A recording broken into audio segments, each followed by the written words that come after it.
Hello there, I'm Dawn Westmoreland coming from Asheville, North Carolina, the beautiful Blue Ridge Mountains, coming from WPVM FM LP 103.7, the voice of Asheville. The Voice of Asheville has many different artists, whether it's radio, whether it's music, whether it's talk hosts. I'm so glad to be part of this show. And then syndicated. It's syndicated in over 200 radio stations across the United States, British Columbia, the Virgin Islands. So welcome today if you're listening in. If you've been a guest listening in before, I'm so happy to have you back. My show is called The Empowered Whistleblower. It's about blowing the whistles on making a better world, empowering people in their workplace and in their personal lives. Today, I have Jonathan Green. He is over in the Philippines. We had a little discussion yesterday trying to find out what he's up to, and it's about AI. Hello there, Jonathan. How are you today? Doing good. Thank you for having me. I'm excited to be here. Why is AI so exciting right now? I think that it kind of, for the first time in a while, people are really excited about the future. Like they imagine a future from the movies where all these possibilities are there, whether it's a robot taking care of you or living inside a video game or traveling to other planets. We kind of see AI as a step along that path. So I think that's why it's exciting. And on a personal level, for individuals, what's exciting is that it's accessible. So for a long time, you had to be really wealthy to have access to certain tools, certain technologies, and different resources. Now, there's so many free and open source AIs that it's kind of democratized the world in a really interesting way. So everyone has access to these tools. There's not a barrier to entry, and they can really create amazing opportunities for people. What kind of opportunities? Now, I know you said you've been researching, doing your own work for the past year, and you've discovered some things. Yeah. The cool thing about AI is that whatever you want to do, it will help you. So it's kind of raised the floor. So in any category, instead of being a 0, now you're a 2 out of 10. Because with AI, you can do everything a little bit. This means that if you've never done any research into animal husbandry, you can still write a 2 out of 10 book on animal husbandry on your first try. You can start an animal husbandry blog, and anything you want to learn, the AI can teach you. Any skill you want to develop, whether it's coding or learning how to ride a horse, the AI can help you developing a plan. And in a lot of the cases, it can teach you the skills you want to learn. So there's all these possibilities, and that's what's really wonderful. But it's also kind of the challenge. It's like going to the Cheesecake Factory. There's too many pages to the menu, and sometimes it's hard to make a decision because there's just so many options. You know, when you were saying all that, I was thinking of YouTube. I don't know why that popped up in my head. You know, when people want to learn how to do something today, Jonathan, I mean, have you heard this too, that everybody Googles YouTube, you know, how to change a tire, you know, how to fix my radio or something like that. So what are you working with specifically with AI? You said you're helping businesses and people. So specifically, I have a process, and here's my process. I sit down with someone, I say, what's the thing you do every week that takes a lot of time? So it's something that you do at least 1 hour per day that requires 80% or less of your focus. And the way to think of this is what's the task you can do while the television's on? That type of task is the first thing you want to replace with AI because first of all, you're not giving 100% focus, which means AI can probably do it. It's a repetitive type task. That's what AI is the best at. And the second thing is that it will have an impact. If I can teach you something that will save you 5 minutes a week, that's not that big a deal. It's not that exciting. Oh, saving a minute a day. Thank you. Sure, over the course of a year, it adds up, but it doesn't feel like it. But if I can give you back 1 hour a day, that's a 12.5% boost. That means every day you can leave work an hour earlier. That sounds pretty cool. Now Mm. you'll never miss the kid's game or never miss an event or never miss your kid's first steps because you have that extra little time. Or you can take that extra 5 hours a week and learn another AI skill. And now you can leave work 2 hours early. So I always say to people that you don't have to, they say, how much time do I have to invest in learning AI? I said, none. I'll give you the time. The first Wow. thing I do was find something where I give you that time. And then you just say, okay, now that 5 hours a week, I'm going to spend learning more AI skills. So you can reinvest the time just like you can reinvest money when you start a company. Mm. Sounds like you're a time doctor in a sense. That's what I'm trying to do because the one resource that's finite, we don't know how much we have. No one knows how much time they have in the bank.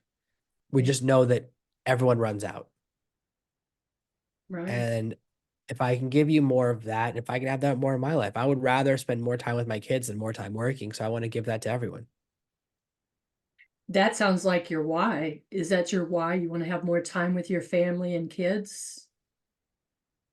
Yeah, I love spending time with my family. I'd rather be with my, like today, I went to the beach with my wife while my computer was running a process. So it was still working while I wasn't. That's my favorite thing is that the system keeps running, the machine keeps operating even when I'm not awake, even not when I'm sitting there.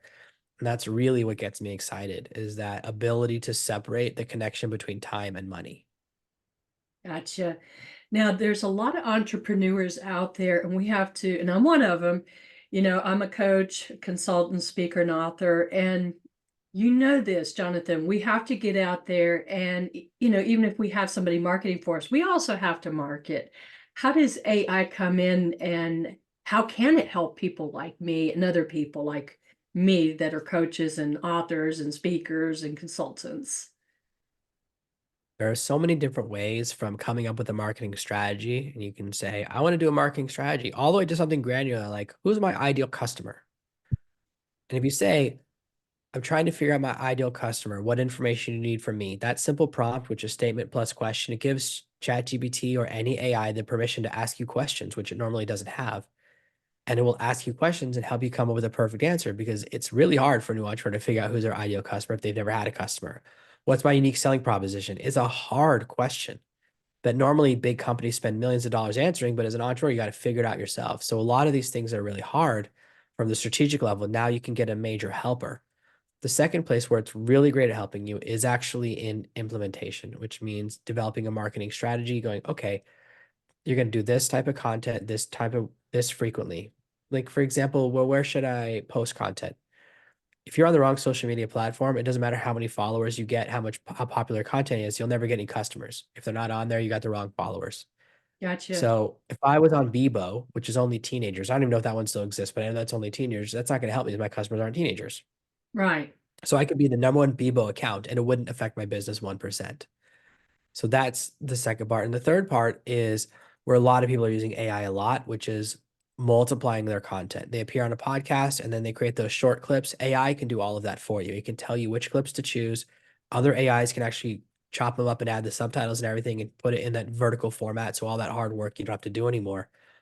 Those are all areas where AI can help you. So it's everything from coming up with the idea to generating that first batch of content to turning that content into stuff you can post on other channels. So do you consider yourself a tech person, Jonathan? Not really. I'm not a programmer. I Yeah. don't have a deep understanding of how AI works. I just know the thinking behind it, the psychology of the AI, and how to use it very well. So I'm just a really highly skilled user, not a developer, not a programmer. I don't come from that world. Sounds like you're the big picture person. You want the outcome. Hmm. So, Exactly. so with AI being out there right now, some people are nervous about it because they believe it might not be their authentic voice or really what their mission is. Can we talk about that?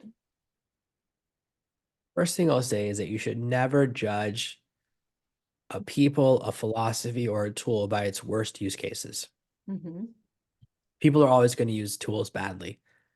The most common use case we see right now is people that are taking content from ChatGPT and posting it to social media and it looks terrible.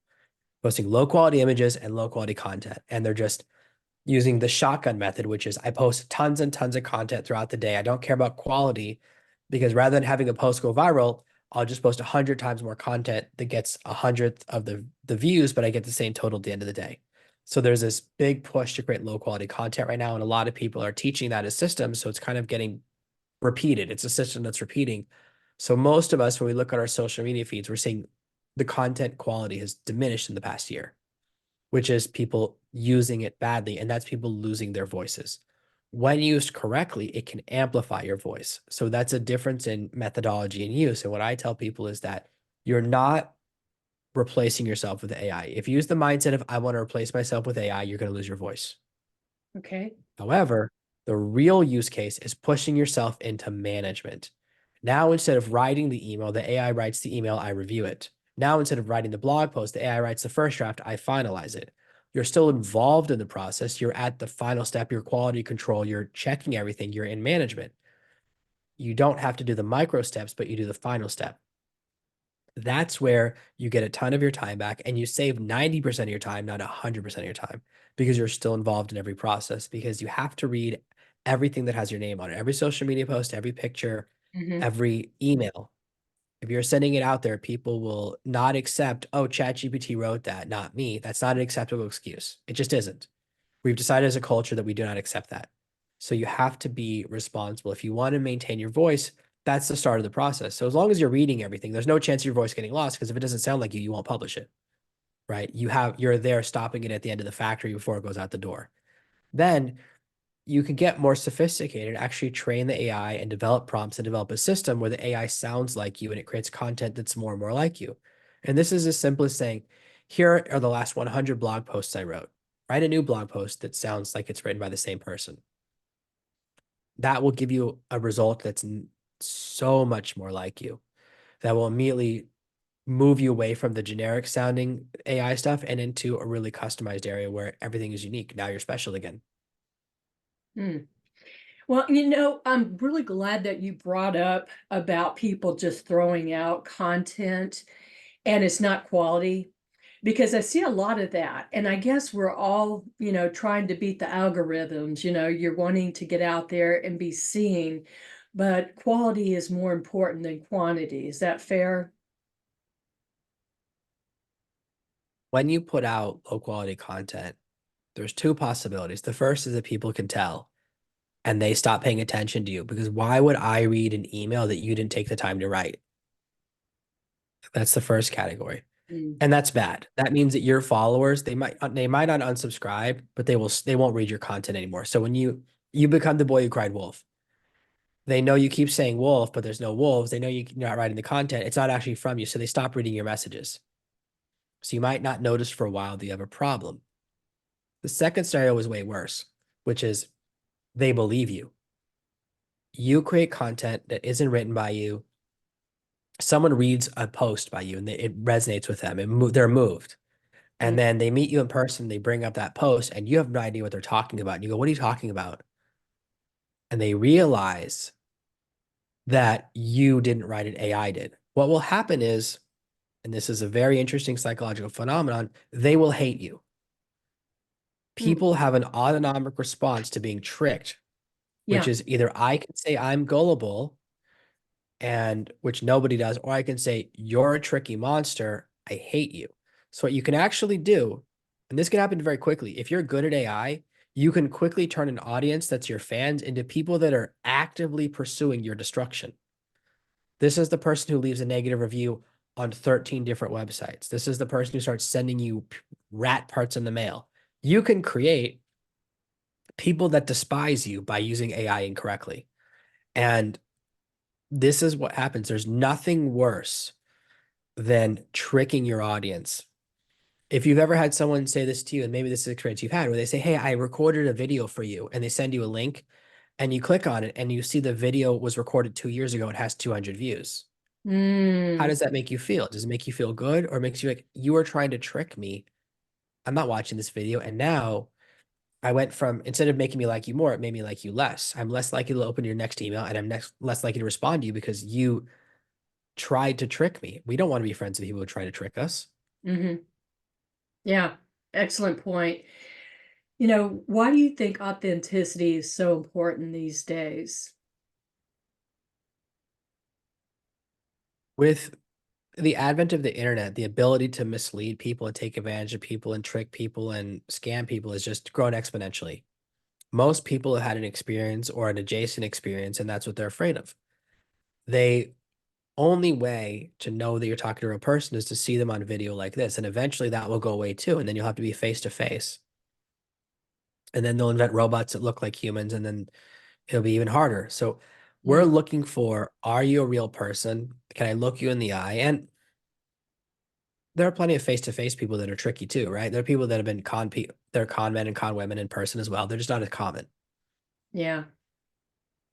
But that's what we're looking out for. I want to make sure this content wasn't written by ChatGPT. I want to make sure that you're actually talking to me. I want to make sure that who you say you are. So I have some level of verification and trust, because that's what it really comes down to, is I don't want to be made the fool. Hmm.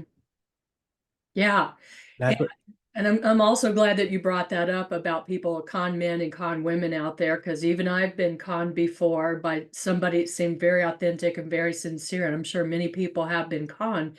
And it's a painful and also can be a very expensive process. Now, AI, can it be used like branding? A lot of my friends who are entrepreneurs, and one of them too, we're looking at rebranding ourselves, going a little bit different direction. How does AI play a part in that, or how can it improve our process?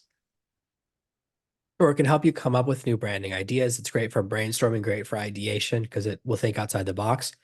And it can also help you, again, to start to develop that brand, coming up with your taglines, coming up with your headlines, coming up with your new description, building out the whole strategy. Gotcha, gotcha. So if somebody came to you and wanted help, what would your ideal client be, Jonathan? What are you looking for in a client? So I look for people that really want to succeed and want more time. Hmm. My audience is all 40 plus, most are 45 or 65. So they've done 20 years in one career or 20 years in two. That's who I really speak to.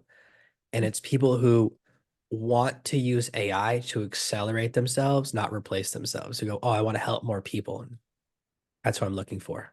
That sounds like a tagline, even. Yeah.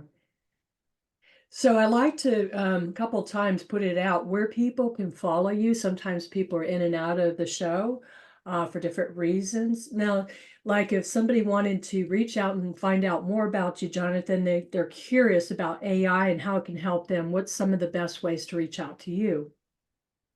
You can search on any search engine or any social media platform for the words serve no master. Every search result is me, every social media profile is me. You will find me that way for sure. Okay. When I first saw that, I smiled because thought, serve no master. Where did he get that from? That's very catchy. What made you come up with that idea, that tagline? Because I love it. I was trying a lot of ideas and trying to buy a new website, and all of them were taken because I'm trying to get the .com, not available, not available, not available. And you want something that is memorable, snappy, easy to spell. And that's something I was constantly working through. And then it just crossed my mind. I go, there's no way this is available. And I just tried Serve to Master because I'd seen it in a movie, and shockingly, it was available and I grabbed it. Like, oh my gosh, this is amazing. So sometimes you can get, even now, because a lot of websites that weren't available 5 years ago, the people have dropped them. So there are always these little opportunities out there, and I just grabbed one. Hmm. Okay. When somebody gets a hold of you and they're not quite sure, I mean, they want to improve their business, they want to, improve the money amount in their bank account. What are some of the questions that you ask them? I know you talked about it a little bit, but I want to go further into it, please.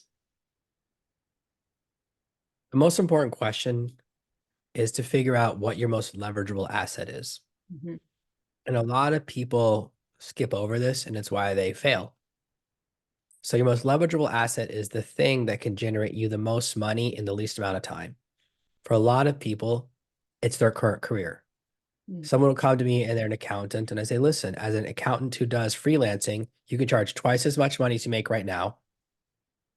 And they'll say, well, I don't want to do that anymore. And I say, well, business isn't about what you want, right? It's about what will get you the success. I said, what's more important, freedom or never being an accountant again? Because you have to choose now. Mhm. And the people that choose to not use the most leverageable asset, they fail about 99% of the time. They've already hobbled themselves.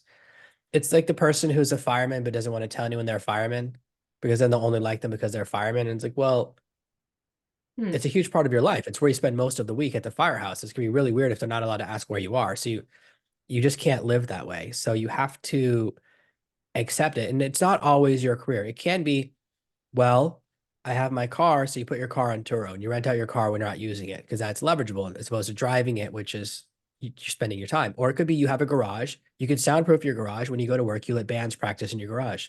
And so your garage is now generating revenue when you're not even home. That's a simple business model that is wide open for a lot of cities because there are a lot of bands that can't find anywhere to practice. So it could be that. It could be that you have a bunch of equipment. It could be that you have relationships. It's not always what your career is, but we have to find the first thing that we're going to generate revenue doing. And that's really active revenue. So your first job is to try and replace 10% of what you make at your day job.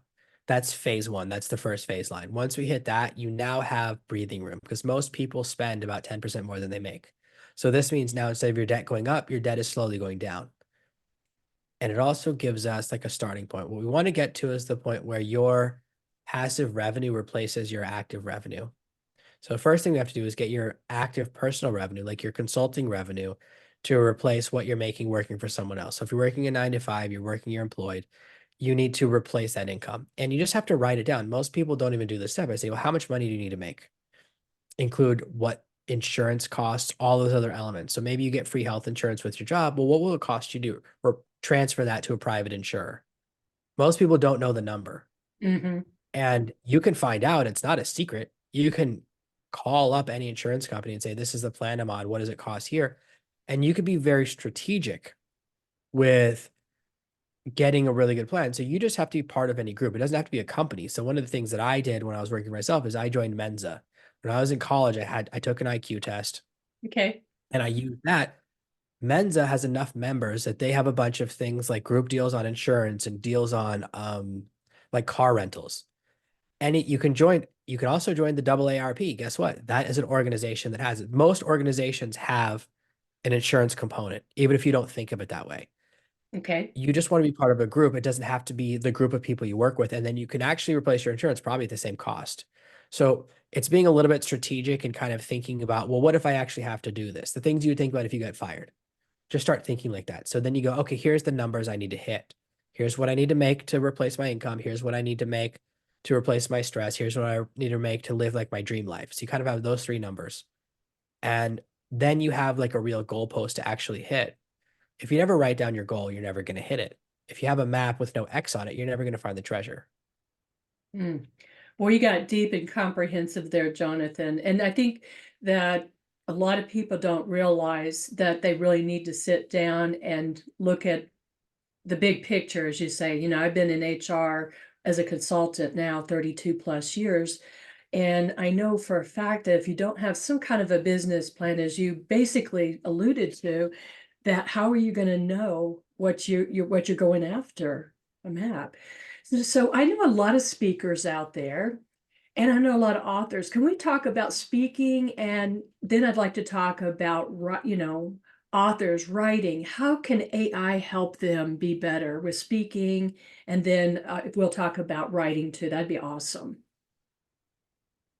But with speaking, you can do everything with coming up with ideas for your talk, to analyzing your talk, to going through waypoints. If you're really granular, really high level speakers record the audience and record themselves while they're speaking, and they look for all the points where people look bored. Ah, And you can actually go to those waypoints. I do this when I'm doing like a talk on Zoom. I look at all the times that everyone looks away from the camera. And that's easier to do than with a live audience, right? Because people think, oh, there's 50 of us on Zoom, no one's looking.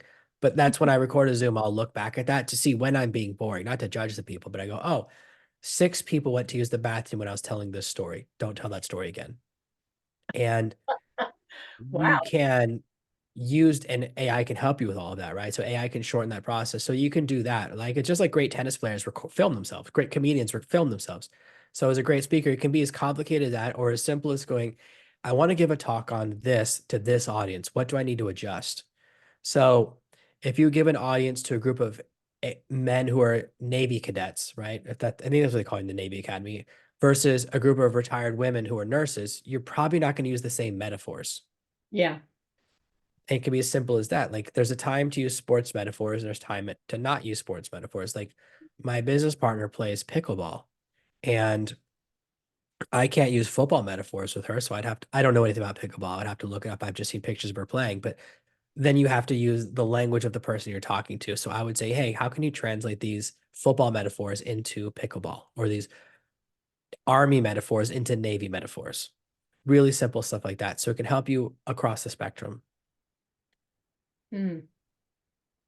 So for people out there writing a book, the AI can do what? What can it give them? It can do the entire process for you. So I've written entire novels using AI to prove that it can be done. And there you have to do it right. It's a complicated process because it's something so long to get the AI to remember it, but in principle, it can be done. And the approach I take is choose your own adventure. So for fiction, I'll say, hey, I want to do a story. Let's say I want to do a science fiction, a military science fiction story. Give me 7 ideas to choose from for the book. And it will give you 7 ideas. You go, I like this one. And you go, I like this one, but I want the protagonist to be human, not half wolf, half human. So Hmm. you make changes. You go, give me an outline of the story. Okay, I don't like this direction. Let's change this about it. Okay, tell me the 3 main characters. Tell me the 10 main characters. Write a character sheet for each of these characters. And each step along the way, you make changes. You go, I don't like this. I don't like that. So I was working on one of my clients is a paranormal romance author, and she goes, well, I don't want the villain to be a woman. I want it to be a man. I go, no problem. ChatGPT, change it. So because I didn't create it myself, I'm not emotionally invested. It doesn't matter to me. I want the story to be whatever you want. Hmm. And you can go that far down the path and have it write the entire book. And you have it write a like a part of a chapter, you read it. If you don't like it, you say change it. You have total control. And eventually, because you kept making changes along the way, the final version is a book that you liked. So that's one way to do it. That's the fiction way to do it. That's where you do nothing other than just make the decisions, which changes it. So another person going through the same process with the same prompts and responses will end up with a different book because they like different things. For nonfiction, it can help you with everything from the first thing it can help you with is being more interesting. Most people write nonfiction are boring, and that's why their books don't do well. And I always say this when I meet people, sometimes they go, we've met before. And I go, oh, maybe you should be more memorable. Like maybe it's not my memory, maybe it's your being memorable. And this is what a lot of books are guilty of. Most people think that their boring lives are really interesting. And this isn't a critique of anyone, this is a critique of everyone. Everyone thinks this. And they will write about things that are only interesting to them. So they write a book for one person, and that's what you want to avoid. So ChatGPT will tell you, and ChatGPT will be harsh. All the AIs are very harsh because they don't know how to hedge. They're like, wow, that story is really boring. Why did you write a boring story? And it's like, okay, did you have to like twist the knife? But that's a great way to find out. I have to, when I work with clients writing their books all the time, I start out with, okay, we have to cut out these sections because these are boring. This story is going to make people hate you. This story doesn't connect to the book. People don't buy biographies. I read a book a day, and I've read one biography in the last 10 years, and that was Patton. It's an 800-page book because I wanted to see how he won World War II. Oh, wow. I am not going to read a book about a random person unless they won a war. I don't read books. I don't read books by celebrities. I write those books. Okay. Mhm. And I know that process. So most people don't read a biography unless the person's already famous. So if you want to tell your story, you have to use biography as very strategically. You have to use stories for your life that illustrate a point. Then people will read it. It's like, okay, it has a story and it's going somewhere. It's not just a book about how special you think you are. That's really the secret to success. And that's why some famous people can actually have a massive success from their book, and some famous people write a book and it makes everyone hate them. Like a certain royal who put out a book last year, which was a huge mistake. I'm smiling because I know what you're saying is true. Well, we're out of time. If you're listening in at this time, I'm talking to Jonathan Green, who lives in the Philippines. He's working with AI. Really quickly, Jonathan, how can people reach out to find out more about you or your services? Best place to find me is just by searching for Serve No Master. You can search on any search engine, any social media platform, and you're going to find me. Jonathan, thank you for being on this show. You really opened my eyes, and I'm sure other people feel the same way. All the best to you as you move forward. Everyone, check out Jonathan Green. Stay empowered. We'll see you next time. I'm Dawn Westmoreland, your talk host.